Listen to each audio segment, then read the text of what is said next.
Welcome and thank you for joining us for today's session, Game Changer Digital Health Technology Grants. My name is Sydney and I'm from the PHN Education team. I'm joined today by my colleagues Melissa Collins and Tom Sinnott. Before we begin, I'd like to acknowledge the traditional custodians of the land that we live and work on. For myself on the Central Coast, that is Darkinjung land, and I'd also like to pay respect to elders past, present, and emerging. Now, a few things to let you know about this session. It will be recorded and available for you to view in our education library in a few days' time, as well as a copy of the PowerPoint slides. As attendees, your camera and microphone are automatically disabled. However, if you have any questions throughout the presentation, please pop these into the question box and we will go through these at the end. At the end of the session as well, you will have an evaluation that will come directly to you. We encourage you to fill this in so that we can get more information to you about these grants.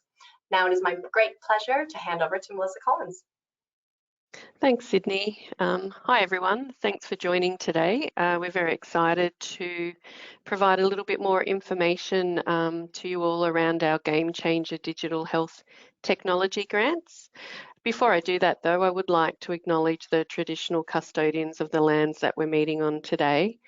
I'd like to pay my respects to elders past, present and emerging, and I'm coming to you from the beautiful Darkinjung country on the central coast of New South Wales. So thanks again for joining. Here at the PHN, we're very excited to be able to present this opportunity for people to apply for our Digital Health Game Changer Technology Grants. And in today's session, we're going to run through a few things. Next slide, please, Sydney. So today we're going to provide some information for you, firstly about the Hunter New England Central Coast Primary Health Network. I believe we've got a lot of new people online today, so it's a great opportunity for us to let you know about our organisation. I'm then going to talk a little bit about digital health technology and why that's so important for our primary care sector. And then lastly, we'll run through some information around the Game Changer grants themselves, the guidelines and the process. There will be, as Sydney said, an opportunity at the end to ask some questions. I will just flag if there's something we can't answer, we certainly will take that on notice, and we will be publishing a frequently asked questions onto our website. Next slide, Sydney. So first of all, just a really quick update, overview. Many of you would know, but for those of you who don't, it's often useful for us to define what exactly is primary care. And our definition is primary care is the healthcare people seek in their community, and it's outside of a hospital. And this may include things such as general practice, pharmacies, and allied health professionals. And it allows patients to receive the right care at the right time, and it's critical to a healthy population. Next slide, please. So the Hunter New England Central Coast Primary Health Network is quite a mouthful, so I'll just refer to ourselves as the PHN from here on in. But we are one of 31 primary health networks that were set up by the Department of Health and Aged Care in 2015. So all primary health networks operate as independent, not-for-profit organisations with DGR1 status. So here at our PHN, we have a very large region. We run from the central coast of New South Wales up to the Queensland border and out west to the Moree Plains. So we actually have about 23 local government areas within our PHN, and we have a population of over 1.2 million. Our strategic purpose, we've just released a new strategic plan, and I would encourage anyone on the call today to access that from our website. But our new strategic purpose is to increase equity of access to primary care across our region. And I'll go into that in a little bit more detail shortly. As an organisation, we commission or fund a wide range of health services, and that includes mental health services, drug and alcohol, First Nations health, general practice, older persons program. We have a strong emphasis on rural and remote health, and we also provide after hours and the urgent care clinics across the region. So whilst we're predominantly a commissioning and funding organisation, we also have the flexibility in some cases to explore innovative solutions to health issues. Next slide, please, Sydney. So our purpose, as I said, is to increase equity of access to primary care. And when we talk about equity of access, what we really mean is identifying individual needs or priority group needs, removing those barriers and providing support for access. So really, we're wanting people to have the care when they need it and where they need it. Next slide, please. So I just wanted to talk a little bit about why digital health is so important now for primary care. As you would have known or seen through various news articles and in the media, there's now more than ever increasing pressure on the primary care. It's harder and harder to get into general practice and to access allied health services. So we have a finite workforce across primary care, and for a number of reasons, that workforce is not growing at the rate that's required. We also have increasing costs of care, which is across the board, and we have an ageing population with complex needs. So all of these things coming together are putting a lot of pressure on our services and our practitioners. And with the Hunter New England Central Coast, we also have the added issue of rural and remote isolation. So people living out in those rural communities having inequitable access to primary care services. So that's why digital health is a real key driver for the primary health network. Next slide, please, Sydney. So what is the PHN's digital ambition? Well, we strive to improve the equity of access to primary care through digitally incorporated services. So that is a very big focus for the Primary Health Network moving forward over the next 5 years. Next slide, Sydney. So now a little bit about our Game Changer grants. So just a few fast facts. We're incredibly pleased to be able to offer this funding for our region. What we're really hoping to do is to unearth some innovative ideas and technologies that can assist us with those issues of equity of access I've just spoken about. So we have a $1 million total funding pool. That will be distributed through 3 tiers of grants, which I'll provide a little bit more detail in a moment. And most importantly, I would like to point out that the grant round is closing on the 22nd of April. So we still have around a month to get those submissions in, but I would urge you to get those in as soon as you can. Next slide, please, Sydney. So our objective for this particular grant round is we're looking for new ideas and solutions, as I said, to support our purpose of equity, increasing equity of access. So what we're looking for is incorporating virtual primary care services that strengthen and support our existing workforce, or developing and piloting digitally incorporated models of care for priority groups, including localised multidisciplinary health services. Next slide, please, Sydney. So what are we looking for in grant applications? Well, we've pulled out some of the aspects we think will be important when we're doing our assessments. So again, digital health technology that will support an innovative model of care. Again, improving equity of access, particularly around priority populations, which I'll explain a little bit further in a moment. Most importantly, any program, project or initiative or technology that we fund must benefit the people of the Hunter New England Central Coast region. If you want a more detailed map of that region, you can access that on our website. This won't preclude any technology benefiting other populations, but first and foremost, it must benefit people within our region. We're looking for ideas that strengthen and support our existing workforce And ideally, we'd love to know about partnerships or evidence of partnerships within our region. And this will help us with enabling implementation in our region in a rapid manner. Next slide, please, Sydney. We've also developed a prioritisation framework, which I'll give a shout out to Tom, my colleague, who developed this, and this will help us assess how your application, to ensure that it's covering off on some of the most important elements. So I'm just going to run through these. There's 7 of them, and they're very important for you to be considering when you're putting forward your applications. So innovation and technology utilisation. So obviously, we want innovation. We want new ways of thinking, if it's even using something existing in our ecosystem, but using it in a different way. We class that as innovation.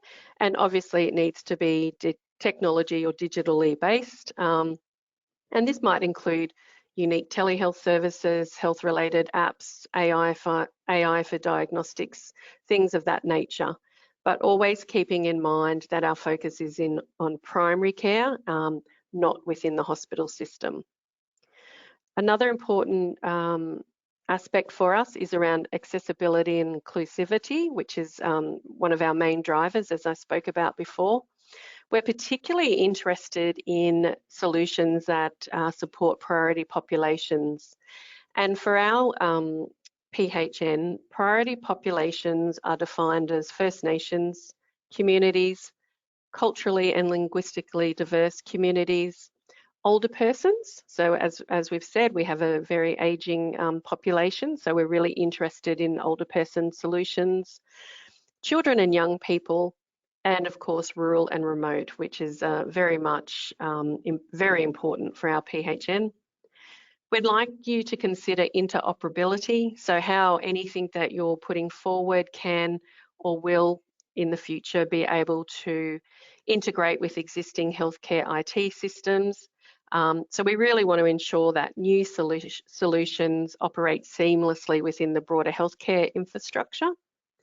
And we certainly want patient-centred care. So we want solutions that focus on empowerment and engagement with patients and helping people manage their own health more effectively, access their medical records and communicate with healthcare professionals, for example. Next slide, please, Sydney. Our last 3 prioritisation elements around security and privacy adherence. Now, this is particularly important in the world that we operate in at the moment. So anyone successful in this grant round will need to ensure that they adhere to the Privacy Act 1988 and that all digital health standards pertaining to privacy and data security are adhered to. And in particular wherever medical information will be stored or transferred. So that's something important to consider. We also would love to hear about scalability and sustainability. We are hoping that some of the ideas that come forth will be able to be scaled across larger portions of our region and state and country. But we're also looking for sustainability where possible. So any idea can have a life after the grant period, and really make some great impacts with our communities.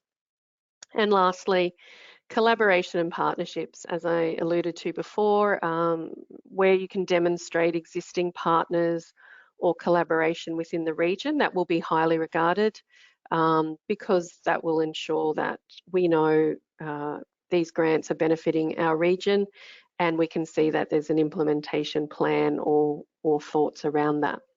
So these are all prioritisation frameworks. Ideally, we'd like, great applications and strong applications would address all of these, but we encourage you to have a think about all of these elements as you're writing your grant application. Next slide, please, Sydney.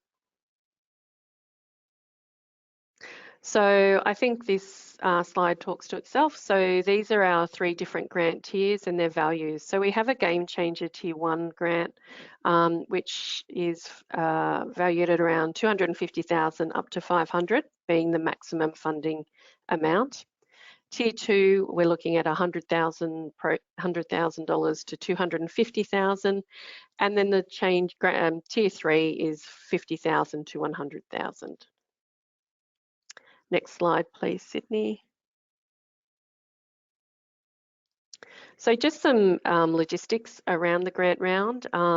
We do envisage there will be some interviews with shortlisted applicants, particularly for the Tier 1 and Tier 2 projects. Given the amount of funding that's available within those grants, we'd really appreciate the opportunity to speak with applicants and learn more about their organisations and their projects. Projects or whatever submission you're putting in for should be completed by June 30, 2025, so just over a 12-month period. There's a whole list of items within the guidelines you'll be able to access that talks to what can and can't be funded, but there are some of the usual things like major capital works, real estate, overseas travel, that type of thing. The application process itself, hopefully you've already been able to go in and have a look at guidelines and those sorts of things, but you can access the application process through our webpage on the PHN website, and that link will then take you through to our Smarty Grants grants portal, which will allow for a simple application. Will require budgets, project plan, particularly for those larger amounts, and obviously very good descriptions of what you're trying to achieve. I'll pause there for questions. That is the end of our presentation in this format, but happy to answer questions if there are any, Sydney, and as I said, if we're unable to answer any, we can certainly take those on notice. And we also have an email address, grants@the.phn, that you are able to email for any further questions you might have. Now, no questions have come through, Melissa. Okay. But again, in the evaluation after the presentation today, we also have a question for you to fill in whether or not you're going to be applying for this grant. And we are very curious whether you are or you're not, and your why. So if you can fill in that information for us, that would be amazing. And under other, if you do have any other questions that come through, we can also answer those after the fact. Now, we did have a few questions now come through, yay. Okay, just gave them some time. Does the size of the organization influence funding, for example, if it's a startup? No, we welcome applications from all types of organizations, regardless of their maturity. So startups are certainly fine. Yep, perfect. Next one. If I have two practice, should I apply for 1 grant or 2 grants?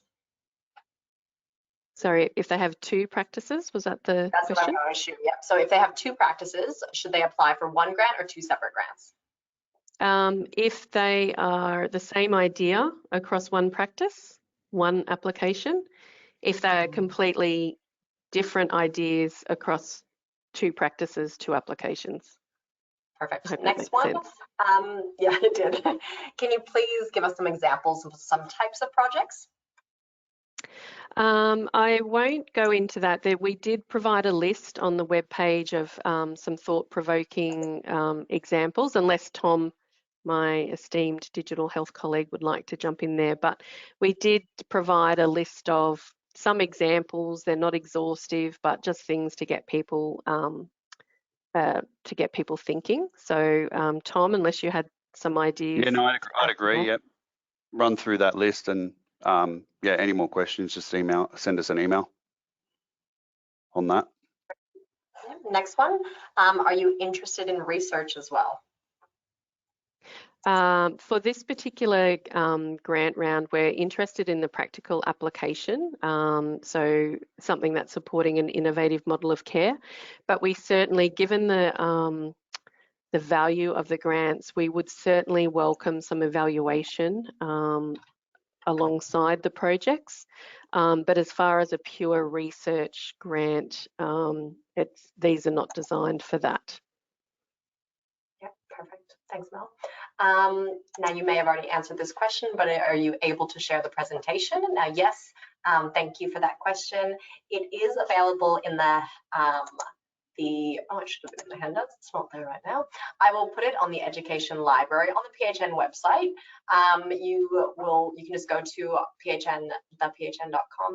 We have a library. This recording will be up there as well as a copy of the PowerPoint presentation.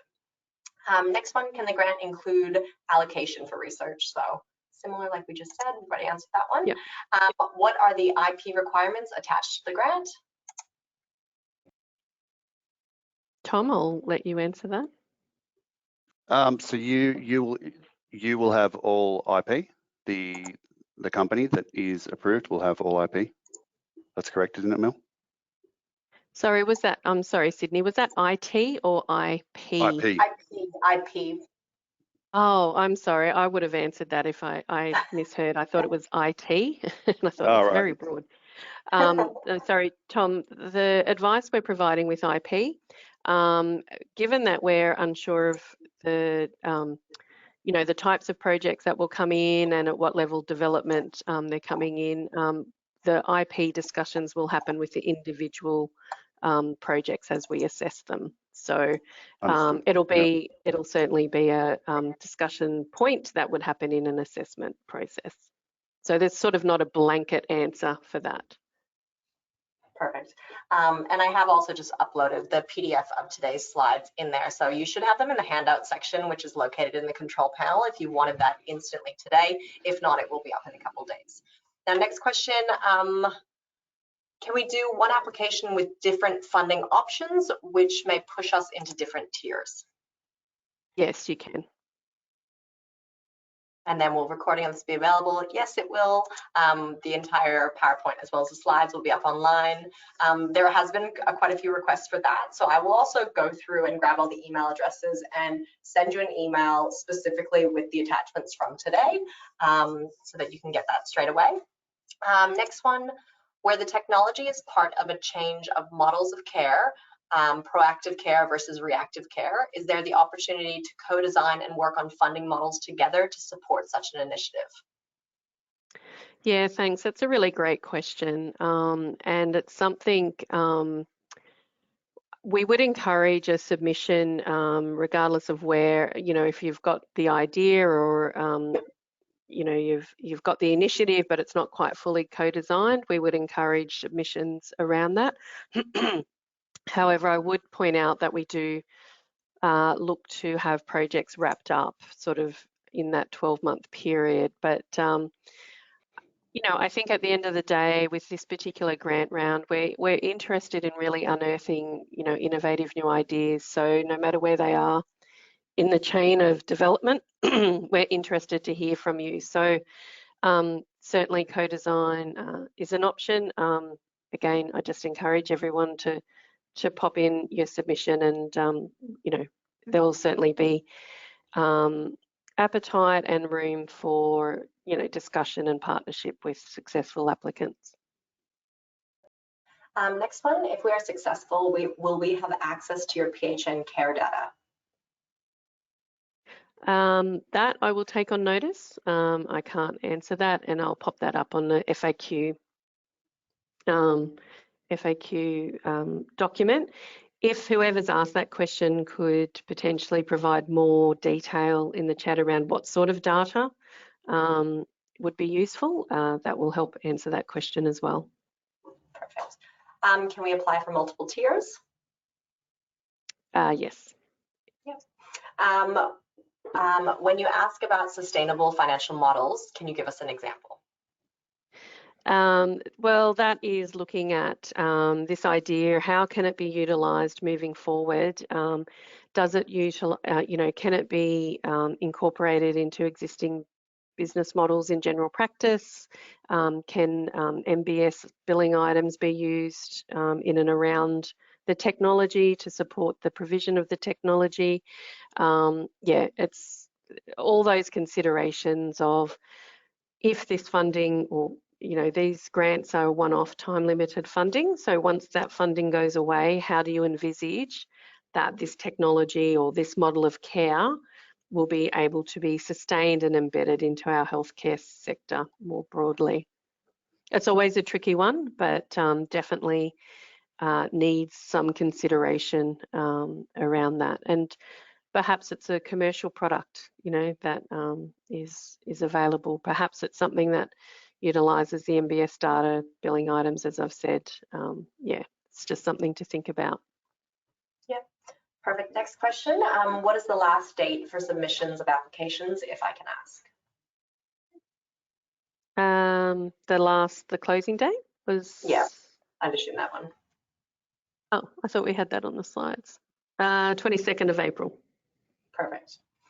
Can you please provide some further guidance on how the funds can be used? What expenses are specifically excluded from funding? Yeah, I will direct people to the guidelines. It is all spelt out there, but just in a general sense, it's similar to a lot of grant funding. It can't be used for major capital items, overseas travel, your normal business as usual expenses or activities. So this has to be something new that is being supported by this grant funding. But there is quite a comprehensive list within the guidelines that outlines what we can fund and what we can't. And if you still have questions after that, please reach out. Next one, proactive care isn't quite in the funding model for PHNs, which typically are appointment-based or incidental initiated, yet technology on predictive care has advanced quite a lot. And being able to monitor / predict health events that ultimately alert care providers to provide proactive support and intervene. What's the question? Well, I was going to say, it wasn't really a question. Maybe I just, think it's around whether they can apply, and I would say yes, definitely. Yep. You can apply. Yeah, we're making this very broad parameters, and I hope that message came across. It's very broad. The main things for us is primary care within our region, digitally enabled solutions that support an innovative model of care that can be implemented. So it's very broad. And then I think there was one continuing on that one. Hang on, let me just connect them. So when is it a new but may not fit to wider funding models? Is that still something considered? So I think that was a continuation. She couldn't fit it in the full. Yeah, sure.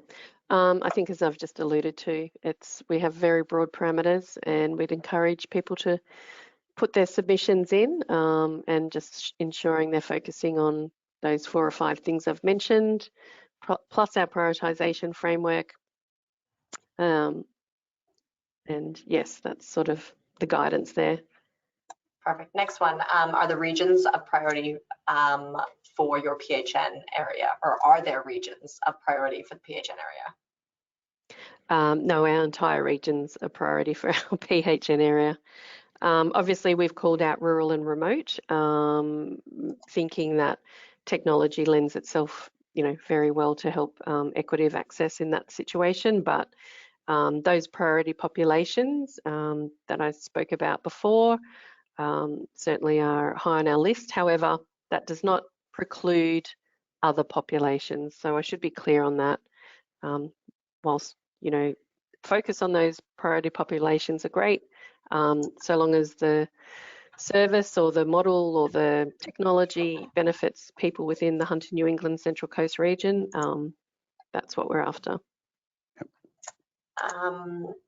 Next one, does it need to be applied to a specific project, or can it be used to accelerate an existing business model? Again, very broad, but my general response to that would be, if there's an existing business model that's innovative and needs support to accelerate and implement, yes, pop that forward. Yeah, I think this next question will go off the same sort of question that one was. If we have a system in place we started a few months back and similar to our current model, can we apply funding as we already invest or have already invested? Yeah, and you may like to think about the system that's in place and how it can be used in different scenarios or populations or within our region. Would you take on ideas that don't have an organization attached yet, but have targets to priority groups and the hunter/rural? I'll take that on notice and provide an answer to that. Perfect. What is the internet coverage like throughout the PHN? I suppose, look, I am not an expert to be answering that, and I would encourage you to do your own research on that. But obviously, as with any rural and remote areas, there is patchy coverage. Saying that, I know that there are suburbs in urban Newcastle that have patchy coverage as well. So I would could only encourage you to do your research around that. Yep. Definitely be aware of that. Yeah, we'll note that one as well. And again, we will collate all of these questions and get back to them. Potentially, we can summarize them as well, which would be great for everyone. Are we able to speak with the PHN and or the 12N about our ideas? I think they mean I2N, the uni. Sorry? I think they're talking about I2N, potentially the uni. Oh. Okay, so certainly This is in the unrelated first to that. instance, in the first instance, if you have queries, if you could email grants@thephn.com.au. Sydney, actually, we probably should put that on the slides. And if there's further discussion required, we'll certainly reach out. We can provide general advice, but obviously we are certainly wanting to ensure that the process is fair and transparent for all applicants. So whilst we can discuss and provide some general advice, it will be up to individuals to really hone in on what their idea is and put their best foot forward. Yeah. What is the ideal outcome of a project for the PHN? The ideal outcome is to improve equity of access to primary care in our region. So where we can demonstrate improvements and innovation via technology that assists the people within our region and, eventually has scalability and sustainability across other areas.